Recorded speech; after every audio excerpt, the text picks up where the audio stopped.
አንድ ሰው ስኬት አላህ ራሱ በቁርአን ምሎ የነገረን ውስጡ ሲጸዳ ነው። አንድ መሐላውን ላንብብላችሁ። ምናልባት ብዙ ጊዜ ስትቀሩ ዝም ብላችሁ አልፋችሁት ይሆናል። መሐላውን ቁጠሩልኝ። አላህ የማለበት መሐላ ነው። ወሸምሲ ወዱሃሃ በፀሐይ በብርሃኗ እምላለሁ አለ አላህ። ወልቀመሪ ኢዛ ተላሃ በጨረቃም ፀሐይም በተከተለች ጊዜ እየማለ ነው አላህ። ቁጠሩልኝ መሐላው ምን ሊያሰርጽልን ይሆን?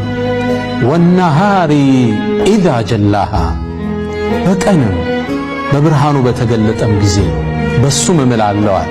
ዋዋውል ቀሰም ነው እዚህ ጋር የምታየው። ወለይሊ ኢዛ የኽሻሃ በሌሊትም በጨለማው በሸፈናት ጊዜ በሱም እምላለሁ። ስንት ቆጠራችሁ? 4 ወሰማኢ ወማ በናሃ በሰማይም በገነባትም እምላለሁ አለ። ወልአርዲ ወማ ጠሓሃ በመሬትም ባነጠፋትም እምላለሁ አለ። ስንት ቆጠራችሁ? ይሄ ሁሉ መሐላ ለምንድን ነው? ቀጠለ አላህ አሁንም እየማለ ነው። ጀዋቡል ቀሰሙ እናየዋለን። ወነፍሲን ወማ ሰዋሃ በነፍስም ባስተካከላት እምላለሁ አለ። ፈአልሃመሃ ፉጁረሃ ወተቅዋሃ ጥፋቷንም ጥንቃቄዋንም ባስተማራት ጌታ እምላለሁ አለ።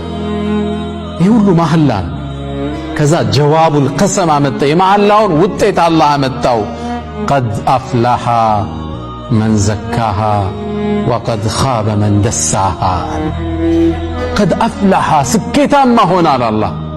መን ዘካሃ ያጸዳት ሰው ርዕሱ የተያዘው ከዚህ ነው። ቀድ አፍላሃ መን ዘካሃ እሷን ያጸዳት ከኩራት ከሪያ ከዩልኝ በራስ ከመገረም ሌሎችን ከማሐሰድ ከዚህ ሁሉ ያጸዳት ሰው ስኬትን ተቆጣጠራል አላህ።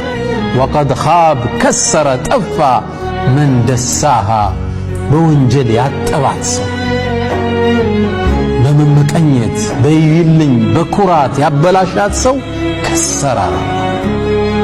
ይህን ሁሉ መሐላ ያያችሁ ለውስጥ ጽዳት የተደረገ መሐላ። ቁርአን ውስጥ በዚህ መልኩ መሐላን አናገኝ። በተፈጥሮ ሁሉ ነው አላህ ይማል። ከሰማይ ወጣ፣ ምድር ላይ መጣ፣ በጨረቃ ገባ፣ ወደ ፀሐይ ወረደ። ሁሉን በተፈጥሮ ማለና ቀልብን ያስተካከላት ውስጥን ያጸዳው ሰው ስኬትን ተቆናጠጠ ይለናል። አላህ ውስጣችን ያጽዳልን።